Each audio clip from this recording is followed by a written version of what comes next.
Jake Mitchell had seen a lot of strange things during his 12 years in the Marines. He'd fought on 3 different planets, survived a shuttle crash on Europa, and once watched an entire alien marketplace disappear into thin air because of a dimensional rift. But standing in the middle of the Vakrian Palace's ceremonial hall, surrounded by hundreds of alien dignitaries who looked at him like he was something they'd scraped off their boots, this might have been the weirdest day of his life.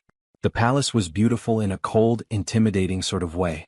Everything was made of this blue-green crystal that seemed to glow from within. The ceiling stretched so high above him that Jake couldn't even see where it ended. The aliens around him came in all shapes and sizes. Some looked like walking stick insects, others were blob-like creatures that oozed across the floor, and a few looked almost human except for the extra arms or the fact that their skin changed colors when they talked. Jake tugged at the collar of his dress uniform. He hated dress uniforms. Give him combat gear any day. At least that was comfortable. But when the Vakrian government sends you an official summons to appear before the king himself, you don't show up in cargo pants and a t-shirt. He still wasn't sure why he was here.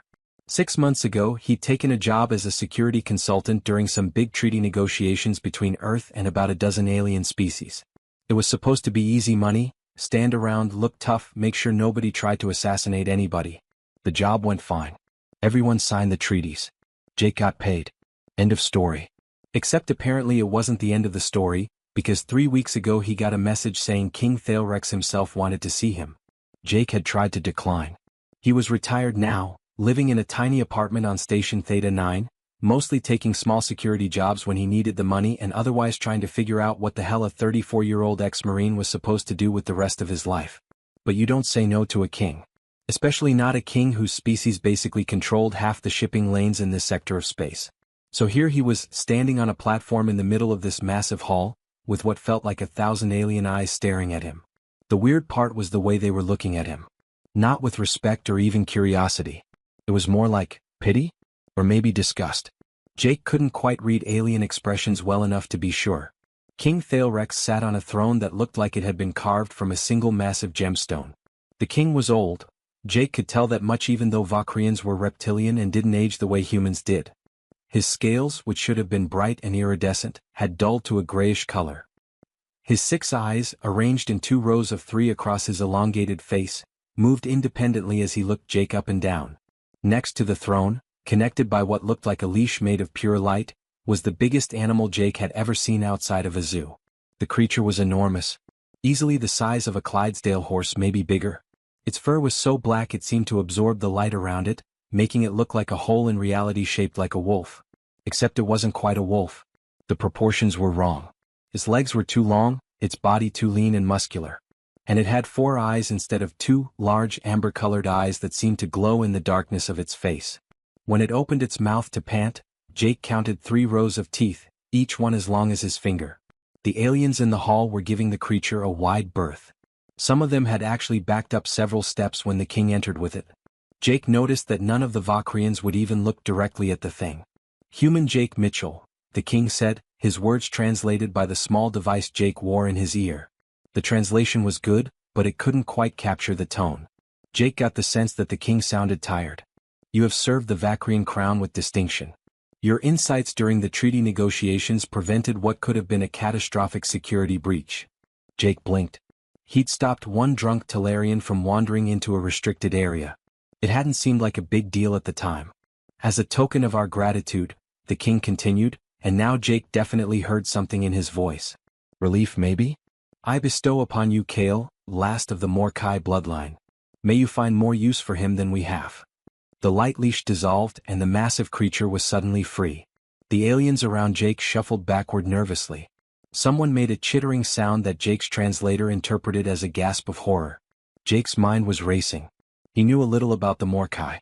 Every species in the galaxy had their dirty secrets, and the Vakrians' dirty secret was that about 500 years ago, they'd decided they needed better weapons.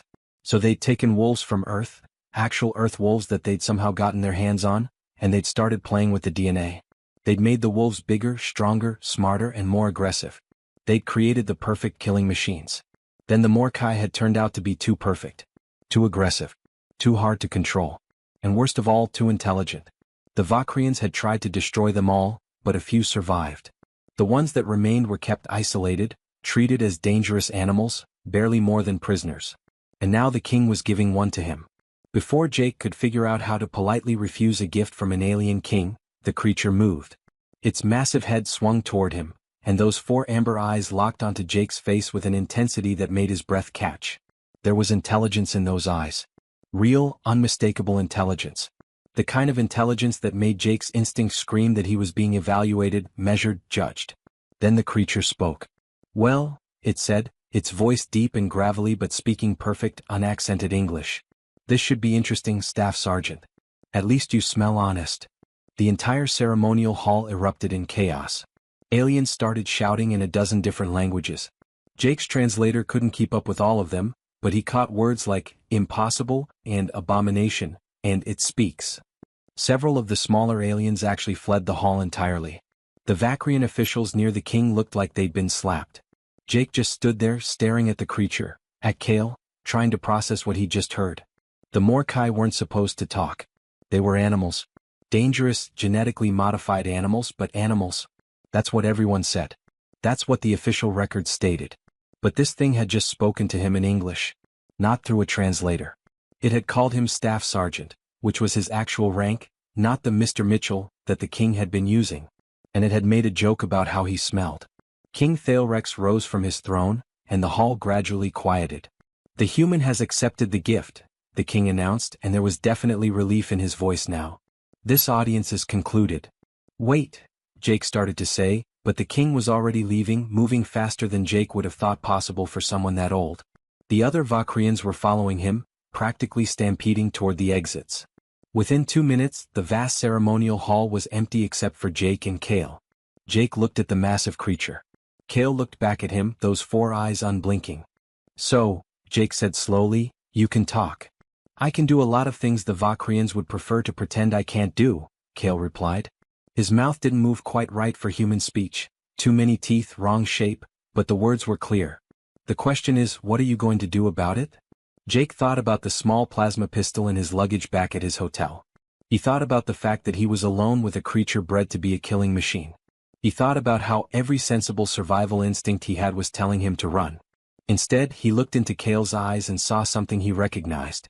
Something he'd seen in the mirror too many times. The exhaustion of someone who'd been fighting for too long. The wariness of someone who'd been betrayed too many times to trust easily.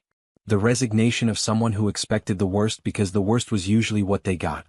Jake had seen that look on the faces of his Marines after bad missions. Hell, he'd felt it himself plenty of times.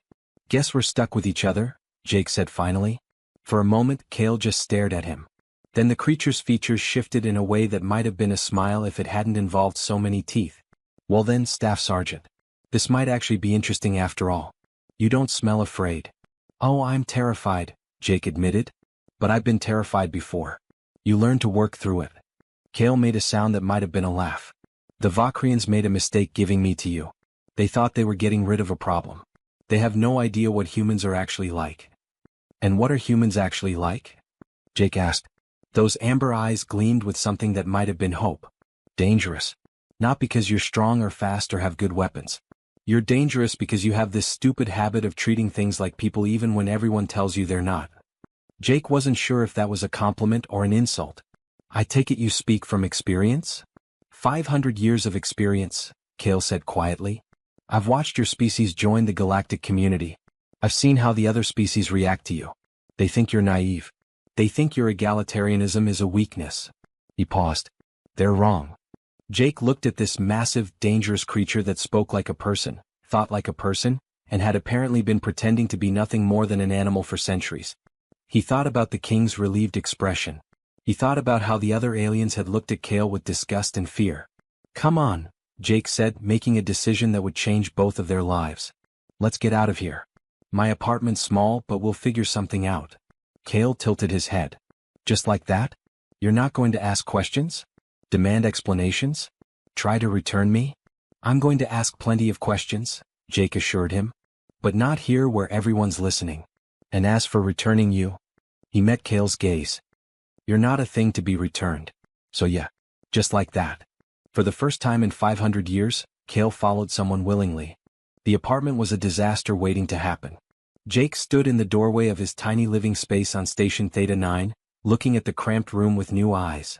When it was just him, the place had seemed fine. Small, sure, but manageable. A fold-out bed that doubled as a couch, a kitchenette barely big enough to heat up frozen meals, a bathroom the size of a closet, and about 3 square meters of open floor space. For one person it worked. For one person and a creature the size of a small car, it was going to be a problem. Cale had to turn sideways just to fit through the door. Once inside, he stood in the middle of the room and there was basically no space left for anything else. His head nearly touched the ceiling. His tail, which Jake was just now noticing, took up half the floor space all by itself. "Cozy," Cale said, and Jake couldn't tell if he was being sarcastic or not. "It's temporary," Jake muttered, squeezing past Cale to reach the kitchenette. "I'll figure something out. Don't bother on my account. I've spent the last 3 centuries in a cell that was smaller than this." Cale carefully lowered himself to the floor, folding his legs underneath him in a way that looked uncomfortable but at least freed up some space. "This is luxury by comparison." Jake stopped what he was doing and turned to look at Cale. 3 centuries in a cell? Give or take a few decades. The Vakrians weren't big on letting me roam free. Cale's 4 eyes tracked Jake's movements. "I was let out for missions. Special operations that required someone expendable who could think tactically but wouldn't ask questions. Then it was back to the cage." Jake felt something twist in his gut.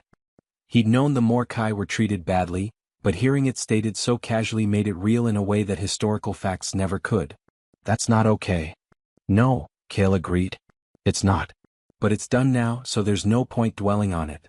Except Cale's tone suggested he dwelled on it plenty. The first 3 days were awkward as hell. Jake slept with his military-issue plasma pistol under his pillow, even though the rational part of his brain knew that if Cale wanted him dead, a pistol wouldn't help much. Cale, for his part, barely slept at all.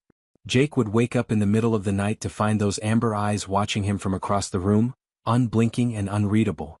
They circled each other like 2 fighters in a ring, neither one willing to make the first move, neither one entirely sure what the rules were. Jake went out for meals because cooking in the tiny kitchenette with Cale taking up most of the space was impossible. Cale ate something. Jake wasn't sure what. The first morning he'd nervously offered Cale some synthetic protein bars, and Cale had looked at them like they were personally offensive before producing what looked like a piece of dried meat from somewhere and eating that instead. "Where did you even get that?" Jake had asked. "I have my ways," Cale had replied, which wasn't an answer at all. On the 4th morning, everything changed. Jake woke up earlier than usual. His sleep schedule was still messed up from all the time zone changes involved in space travel. He opened his eyes and immediately saw Cale standing by the wall, staring at something. It took Jake a moment to realize what Cale was looking at. The photos. Jake had exactly 7 physical photographs tacked to the wall above his fold-out bed. In an age where everyone kept everything digital, Jake had insisted on printing these out. They were all from his time in the Marines. Group shots mostly. His unit at various stages of deployment. Cale was staring at them with an intensity that made Jake's chest tighten. "You lost your pack," Cale said quietly, not turning around. "I can smell the grief on you. It's old grief but deep. The kind that doesn't fade." Jake sat up, instantly defensive. "They weren't a pack. They were Marines. My unit." "What's the difference?" Cale finally turned to look at him. "You fought together. Lived together. Would have died for each other. That's a pack. We were soldiers following orders," Jake snapped, then immediately felt stupid for snapping. He took a breath. "Sorry? I don't like talking about it." "Neither do I," Cale said. "But we're going to be stuck in this tiny box together for the foreseeable future, and I've discovered that humans get weird and twitchy when they bottle things up. So here's my contribution to breaking the ice. The Vakrians bred my species to be weapons. Living, breathing weapons with just enough intelligence to follow complex orders but not enough to question them. Except they miscalculated. We developed language, emotions, culture, the ability to ask why." Cale moved away from the wall, settling back into his corner of the room. When they discovered what was happening, they panicked. They rounded up every Morkai they could find and executed them. They kept a handful alive for research and emergency military assets. I watched them kill my mother, my siblings, every member of my bloodline except me. Jake felt like he'd been punched in the stomach. "Jesus, Cale, I learned to play dumb," Cale continued as if Jake hadn't spoken. "I pretended to be exactly what they wanted me to be. A smart animal. Smart enough to follow orders, dumb enough not to have opinions about those orders. I spent 300 years pretending I couldn't speak, couldn't think, couldn't feel. Only the king knew the truth. He was there when I was young, when I first started talking. He could have had me killed. Instead, he kept me as his secret weapon. His personal monster that he could pretend was just a very well-trained beast. The apartment was silent except for the constant hum of the station's life support systems. How'd you survive it? Jake asked finally. Pretending to be nothing for that long? Badly, Cale said, and there was something raw in his voice. I survived it badly. There were days I wanted to stop pretending. Days I wanted to speak up, even if it meant they'd kill me. At least then it would be over. His 4 eyes fixed on Jake. How did you survive losing your pack? Jake looked at the photos on the wall. Bright young faces, most of them barely out of their teens when those pictures were taken. There were 18 of us when we deployed to Proxima, 7. Only 4 of us came back.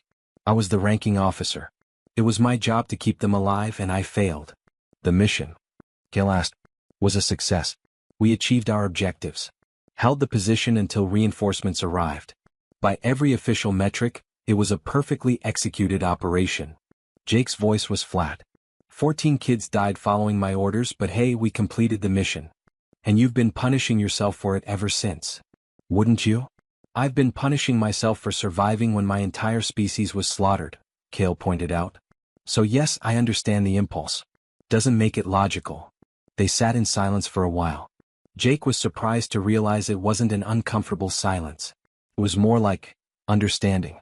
2 soldiers who'd seen too much, lost too much, and somehow ended up stuck together in a too small apartment trying to figure out what came next. The king gave you to me to get rid of a problem, Jake said eventually.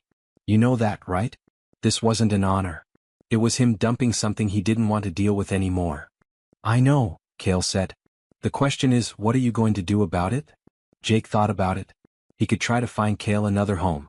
There were probably xenobiologists who'd love to study a talking Morkai. Or he could turn Cale over to Earth authorities, let them figure out what to do with him. Hell, he could just open the door and let Cale leave. The creature was clearly smart enough to survive on his own. Instead, Jake got up and started making coffee. You said you did tactical operations for the Vakrians? What kind of operations? Cale's ears perked up slightly. Extractions mostly. High-value targets in hostile territory. Sometimes reconnaissance. A few times, elimination of threats that the Vakrians couldn't officially acknowledge. Ever work with a team, or were you always solo? Always solo. They didn't trust us enough to work together. Cale tilted his head. Why? Jake pulled out his data pad and brought up the files he'd been looking at before the whole palace situation had interrupted his life. Because I've got 3 security consultation offers here, and all of them are way too big for one person to handle alone. But if I had a partner with tactical experience and, let's say, unique capabilities. You want to work with me? Cale sounded genuinely surprised. I want to figure out if we can work together, Jake corrected. There's a difference. We're stuck with each other anyway. Might as well see if we can make something useful out of it. Cale was quiet for a long moment. You realize most species would see me as a liability. A dangerous creature that needs to be controlled or destroyed. You're offering me a partnership. Yeah, well. Jake took a sip of his coffee. Maybe that's what other species would do. I'm human. We're weirdly optimistic about this kind of thing. Weirdly stupid, you mean? That too, Jake agreed. So what do you say? Want to give it a shot?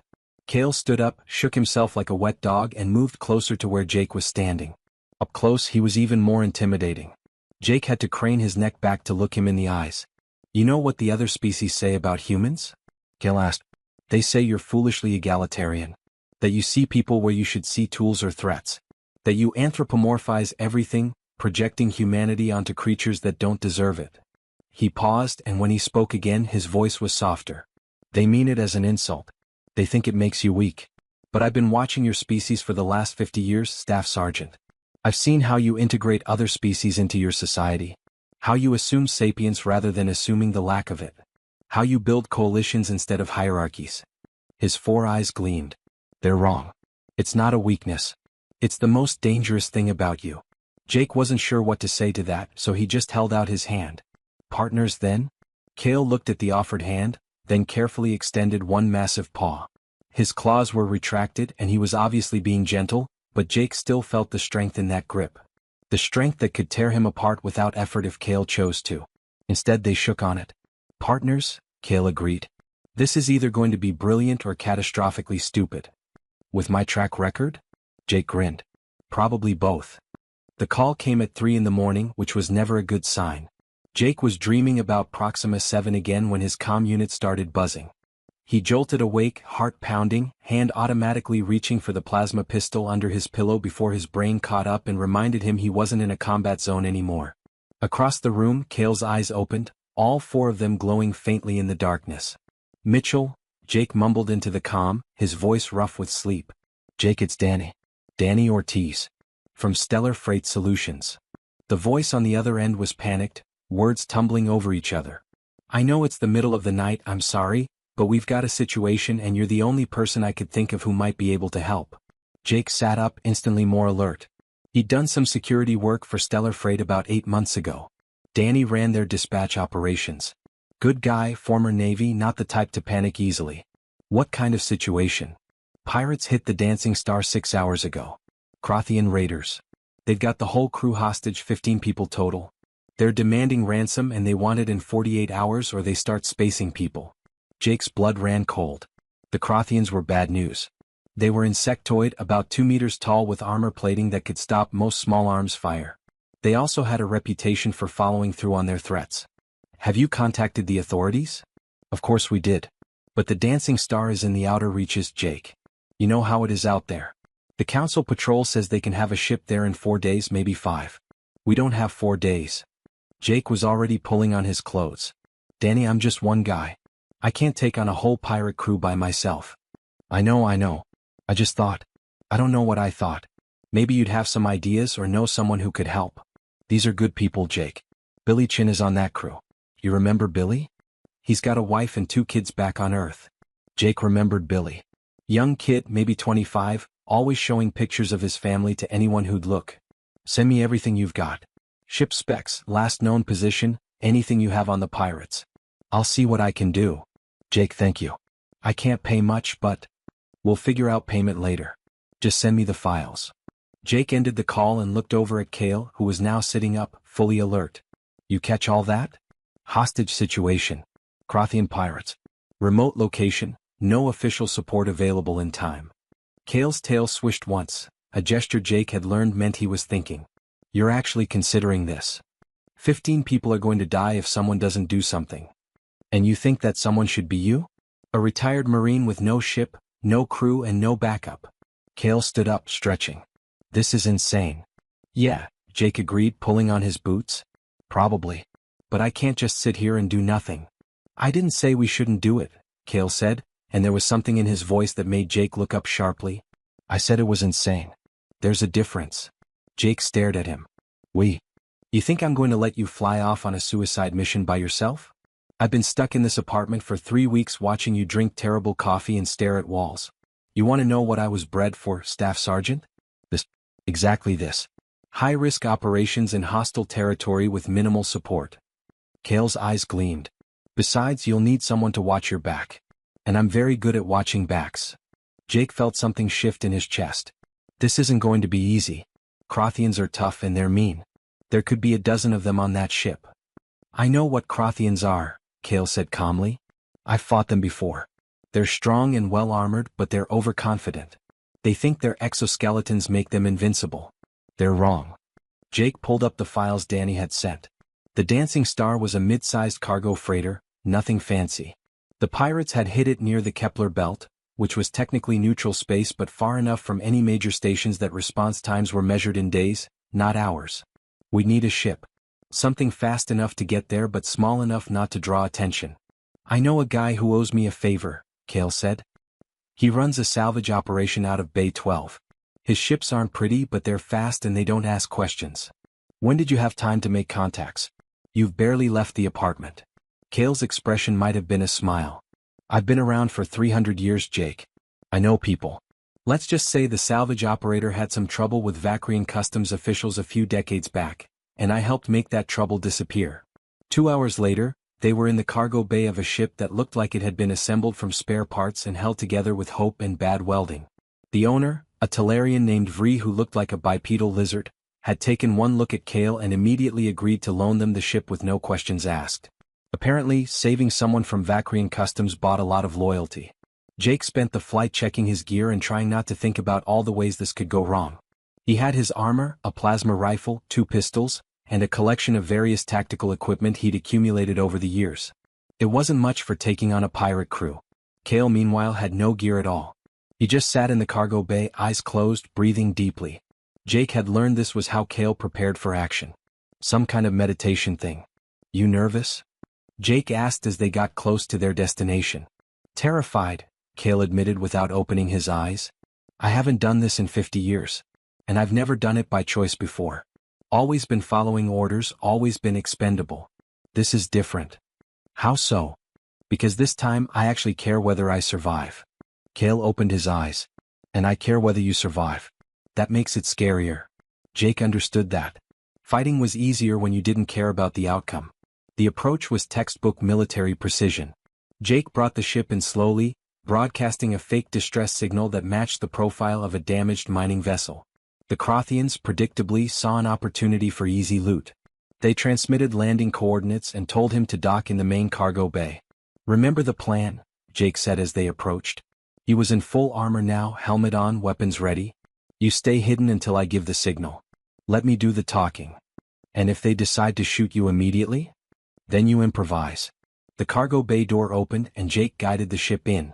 Through the cockpit window, he could see 3 Crothians waiting, their chitinous armor gleaming under the harsh lights. They were big, each one probably weighing twice what Jake did, with 4 arms that ended in sharp claws. Their faces were insectoid nightmares, compound eyes reflecting the light like dark jewels. Jake took a deep breath, put on his best stupid human expression, and walked down the loading ramp with his hands visible and empty. "Greetings, friends," he called out in Galactic Standard. "I seem to be having some engine trouble. You wouldn't happen to have a mechanic available, would you?" The lead Crothian clicked its mandibles in what might have been laughter. "You picked wrong ship to ask for help, human. This ship belongs to Captain 19Al now. You and whatever cargo you carry belong to us too." Jake nodded like he was just understanding the situation. Pirates? Right. Okay, well, this is awkward." He looked around the cargo bay, counting. 3 Crothians here, but he could see 2 more patrolling the upper level. 5 visible, probably more deeper in the ship. "Look, I don't have much cargo. Just some personal belongings. But maybe we can work something out." "Only thing you have that interests us is whatever you can carry," another Crothian said. "Now move. You join other humans in holding cells." "Perfect." They were taking him to where the hostages were being kept. Jake let them grab him roughly by the arms, let them think he was just another scared civilian. As they marched him through the corridors of the Dancing Star, he memorized the layout. 3 turns past what looked like the engine room, down a narrow hallway. He could hear voices up ahead. Human voices. The holding cells were just converted storage rooms with the doors locked from the outside.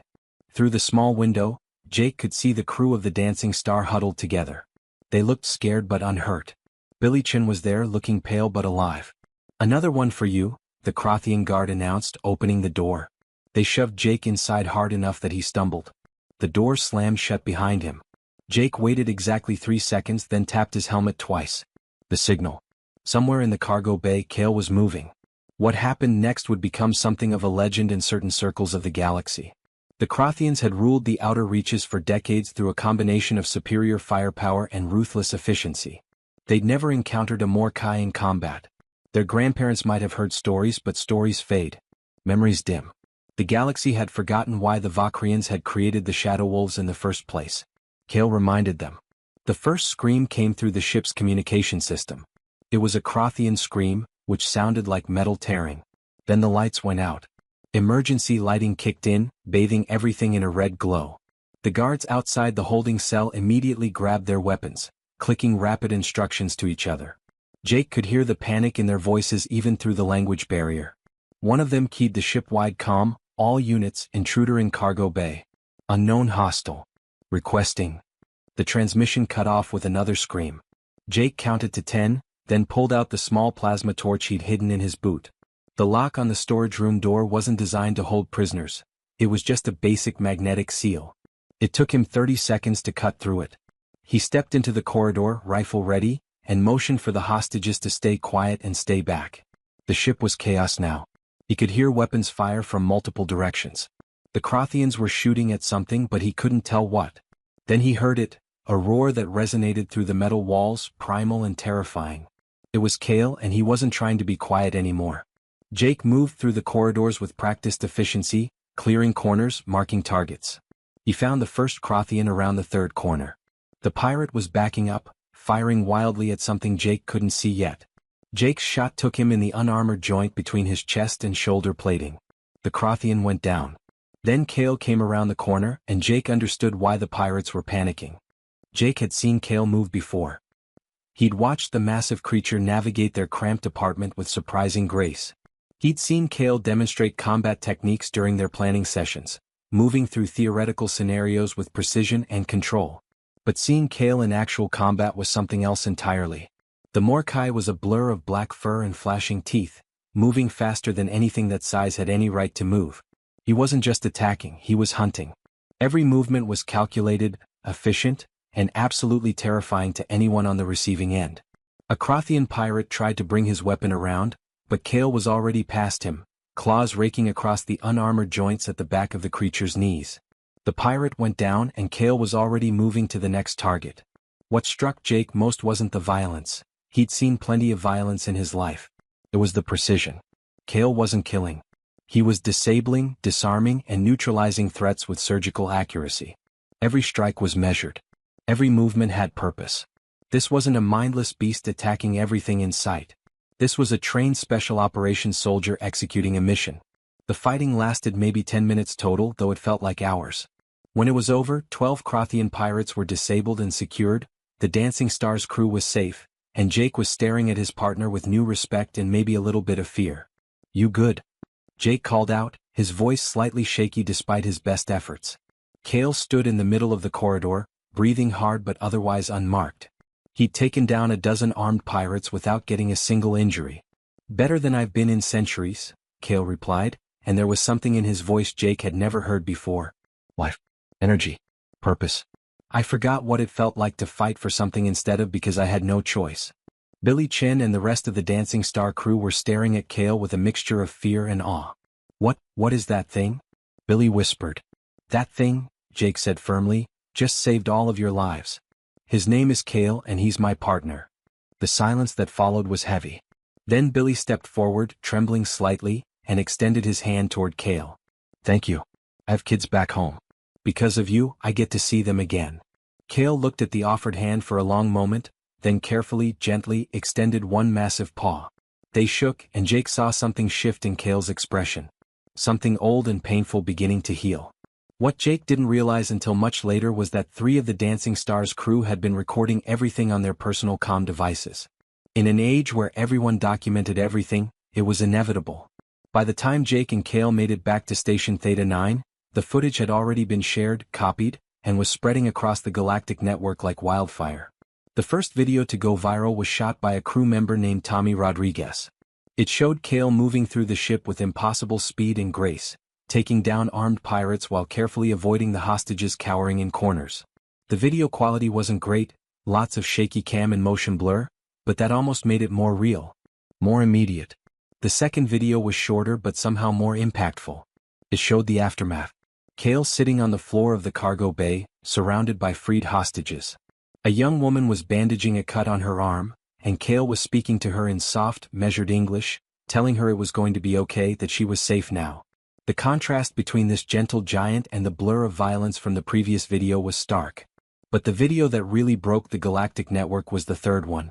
Someone had caught the moment when Billy Chin asked Kale what he was, and Jake's response, "His name is Kale and he's my partner." Then the handshake. The visible emotion on Kale's face when this human showed him gratitude and respect instead of fear. Within 24 hours, the videos had been viewed 3 billion times across dozens of species and hundreds of planets. The galactic message boards exploded with discussion. "Is that really a Morkai? I thought they were extinct." "No, not extinct. Just hidden. The Vakrians kept them locked up." "It talks. Did you hear it?" It was speaking English to the hostages. "This changes everything. We were told the Morkai were non-sapient. That human called it his partner. Not his pet. Not his weapon. His partner." Jake woke up the morning after their return to find his comm unit flooded with messages. Hundreds of them. Interview requests from news networks. Questions from xenobiologists. Angry messages from Vacrian officials demanding to know where he'd acquired a Morkai. Marriage proposals from people who apparently found his partnership with Kale romantic. It was overwhelming. "We have a problem," Jake said, showing his comm unit to Kale. Kale was watching the news feeds on their apartment's display screen, all four eyes tracking different streams simultaneously. "Not a problem. An opportunity. Look at this, Jake."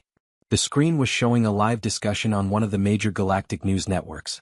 Representatives from a dozen different species were arguing about the Morkai, about sapient rights, about genetic engineering ethics. But what caught Jake's attention was the ticker running along the bottom of the screen. "Breaking, more Morkai coming forward. Dozens claim sapience, demand recognition." "What?" Jake grabbed the remote and turned up the volume. The news anchor, a Talarian with green scales and too many eyes, was speaking in rapid galactic standard. In what experts are calling an unprecedented development, Morkai from across the galaxy have begun revealing themselves. For decades, possibly centuries, these genetically engineered beings have been hiding their intelligence, pretending to be the mindless weapons their creators intended. But following the viral footage of the Dancing Star rescue, they are now stepping forward and demanding recognition as sapient beings. The screen cut to an interview with a Morkai named Thera. She was smaller than Kale, with gray fur instead of black, but her eyes held the same intelligence. She spoke in perfect Vacrian, addressing the camera directly. "My name is Thera. I am 347 years old. I have 3 university degrees that I earned in secret through remote learning. I write poetry. I dream. I think. I feel. I'm not a weapon. I'm not a tool. I am a person, and I will no longer pretend otherwise." Jake felt like the floor had dropped out from under him. "Kale, what did we do?" "We gave them hope," Kale said quietly. His voice was thick with emotion Jake had never heard before. "For centuries we've been hiding, pretending, surviving by being invisible. You treated me like a person without hesitation. You called me your partner in front of witnesses. That video showed the galaxy that a human could see a Morkai as an equal." He turned to look at Jake, and there were actually tears in those amber eyes. "You have no idea what that means to us. What you've done." The comm unit buzzed again. This time it was an official summons. The Galactic Council wanted to see them. Both of them. The council chambers were even more intimidating than the Vacrian palace had been. The room was massive, circular, with seats rising in tiers all around. Representatives from over 300 species sat in judgment, and every single one of them was staring at Jake and Kale as they walked to the center of the room. Jake had worn his dress uniform again. He hated it just as much this time, but at least now he understood why it was necessary. This wasn't about him. This was about what he represented. Humanity's weird habit of seeing people where others saw tools or threats. The human ambassador, a sharp-eyed woman named Patricia Hayes, had briefed them before the hearing. "Don't try to be clever," she'd advised. "Just tell the truth. The galaxy is watching and they're looking for any excuse to dismiss this. Be honest, be direct, and for the love of everything, don't start an interstellar incident." The Crothian ambassador spoke first, his voice translated through speakers that made it sound even more hostile. "The human's tendency to anthropomorphize is well documented. They project intelligence and emotion onto non-sapient beings. Dogs, cats, even their cleaning robots. The Morkai are sophisticated bioconstructs, nothing more. This entire situation is simply another example of human naivety." Jake felt Kale tense beside him. Before Jake could respond, Kale stepped forward. "Then let me address this council directly, and you can judge for yourselves whether I am sapient or simply a sophisticated machine." What followed would be studied in universities for generations. Kale spoke for 2 solid hours. He didn't just speak, he lectured. He switched between languages with fluid ease, moving from galactic standard to Vacrian to Crothian to Talarian and back again. He quoted legal precedents from a dozen different species jurisprudence. He referenced philosophical texts that most of the council members had probably never read. He built an argument for Morkai sapient rights that was so thorough, so well-researched, and so brilliantly delivered that even the most skeptical council members couldn't dismiss it. But it wasn't just the intellectual argument that won them over. It was personal. Kale told his story. He described watching his family executed for the crime of speaking. He talked about 3 centuries of pretending to be less than he was, of the psychological torture of being treated as an object. He spoke about the loneliness, the despair, the constant fear of discovery. And then he talked about Jake. About one human who looked at him and saw a person without hesitation. About being called a partner. About finally, after 300 years, having a choice in his own life. You want to know what makes humans dangerous? Cale said, his voice carrying through the chamber. It's not their weapons. It's not their military strength. It's this: they refuse to accept that anyone is born to be a tool. They look at the galaxy's discarded, the engineered, the supposedly lesser beings, and they see equals. They see potential. They see people. He turned to look directly at the Vacrian delegation, and his 4 eyes blazed with intensity. You created us to be weapons. You succeeded.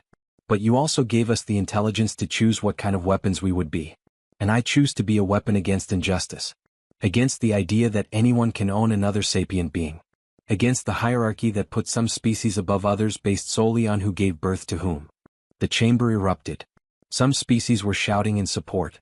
Others were arguing against. The Vacrian delegates looked like they wanted to sink through the floor. But Jake noticed something important. Nobody was calling Cale non-sapient anymore. That argument had died the moment Cale opened his mouth. The human ambassador caught Jake's eye and mouthed 2 words, "Holy hell." Yeah. That about summed it up. The debate raged for another 6 hours, but the outcome was never really in doubt after Cale's speech. The legal battles didn't end with one dramatic speech at the Galactic Council. They dragged on for months. There were hearings, counter-hearings, appeals, and endless bureaucratic nonsense that made Jake want to tear his hair out. But momentum was on their side and everyone knew it. You couldn't watch Cale speak with that much intelligence, that much emotion, that much obvious sapience, and then claim with a straight face that he was just a sophisticated animal. The younger generations across multiple species rallied to the Morkai cause with surprising enthusiasm. There were protests outside Vacrian embassies. Students on dozens of planets organized demonstrations demanding immediate recognition of Morkai rights. Human social media, predictably, went absolutely crazy for the story. There were support groups, fundraisers, and about 1 million badly photoshopped images of Jake and Cale with inspirational quotes overlaid on them. Jake hated the attention. He never wanted to be famous. He just wanted to help some people who were in trouble, and somehow that had spiraled into becoming the face of an interstellar civil rights movement.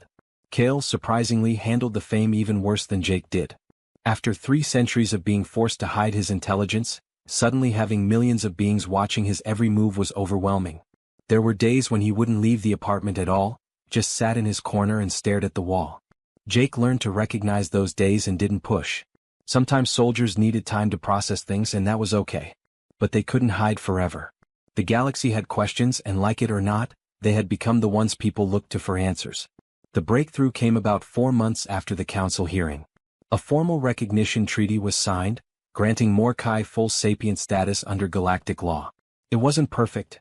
Enforcement would be inconsistent, there were loopholes and some species still refused to acknowledge it, but it was a start.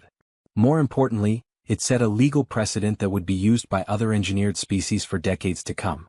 The night the treaty was signed, Jake and Cale sat in their apartment, which they'd finally upgraded to something bigger, and watched the news coverage. Morkai from across the galaxy were celebrating. Families were reuniting. Individuals who'd been kept as pets, or security animals, were walking away from their owners and claiming their freedom. "We did that," Jake said quietly. "We changed the galaxy." "You changed the galaxy," Cale corrected. "I just spoke up. You're the one who looked at me and saw a person worth treating with respect. That's what started all of this." Jake shook his head. "I just treated you like anyone should treat anyone else. That's not special." "That's exactly what makes it special," Cale said. "Most species don't work that way. They have hierarchies, rankings, categories. Humans do too, but you're weirdly willing to ignore those categories when you meet someone face to face. It's your greatest strength and probably going to get you all killed someday. Well, when that day comes, at least we'll die doing something interesting." They sat in comfortable silence for a while, watching the celebrations on screen. Then Cale said something that surprised Jake. "I've been thinking about what comes next." "Next? We can't just sit around forever. The galaxy is changing because of what we did. There are more Kai out there who've never learned how to live free. There are engineered species looking at our success and wondering if they could achieve the same thing. And there are still plenty of people in trouble who need help." Cale's amber eyes gleamed. "We should do something about that." Jake felt a smile tugging at his lips. "You want to start a business?" "I want to start a purpose," Cale replied. "We're good at what we do. You have military experience and tactical training. I have 3 centuries of covert operations knowledge. Together we make a pretty effective team. A security company? More than that. Rescue operations. Extractions. The kind of work that helps people who've run out of other options. Cale's tail swished with excitement. We charge the wealthy clients enough to fund pro bono cases for people who can't afford help. We take the jobs that other companies won't touch because they're too risky or don't pay enough. Jake thought about it.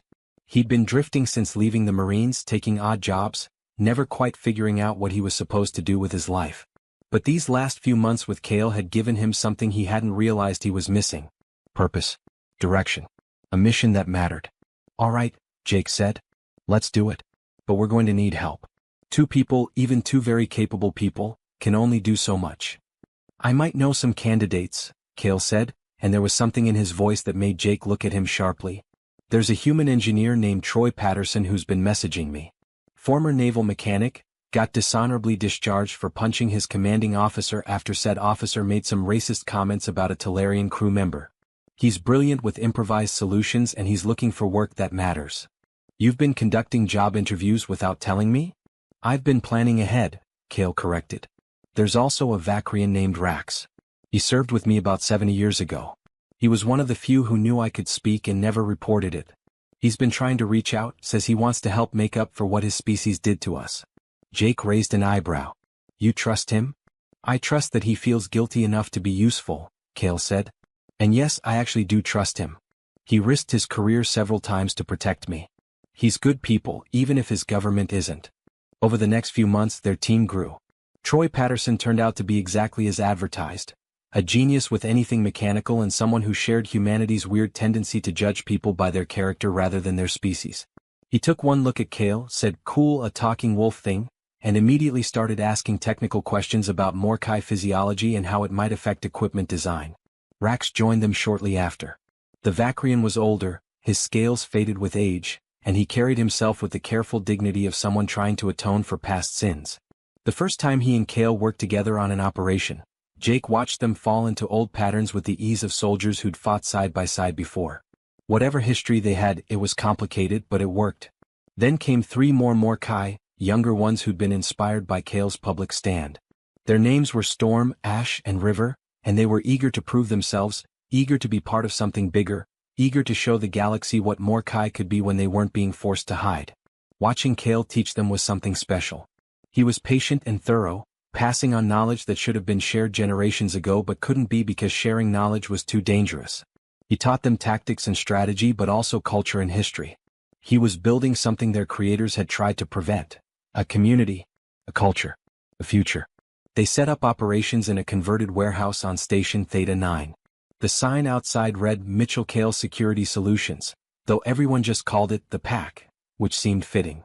They took their first official job 6 weeks after opening, extracting a group of refugees from a failing colony station where the local government had abandoned them. The mission went perfectly. 0 casualties, all refugees safely relocated, and they even managed to recover some of the refugees' personal belongings. Word spread fast after that. They started getting calls from across the sector. Some jobs paid well: corporate security, VIP protection, high-value cargo escort. Those funded the jobs that mattered: rescuing trafficking victims, extracting people from dangerous situations, helping those the official systems had failed. Jake found himself happier than he'd been in years. Maybe ever. The nightmares about Proxima 7 didn't go away completely, but they came less often. Having a team again, having a mission that made a difference, it helped. The faces of his lost Marines would always be with him, but now when he looked at the photos on his wall, he could honor them by doing the kind of work they would have supported. One evening, about a year after everything had started, the whole team was gathered in the warehouse after a successful operation. Troy was telling an increasingly improbable story about something that happened during his Navy days. Rax was arguing with Ash about proper infiltration techniques.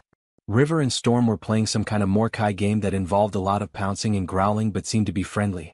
Jake stood back and watched them all, this weird mixed family they'd accidentally created. Cale came up beside him, moving quietly despite his size. You thinking what I'm thinking?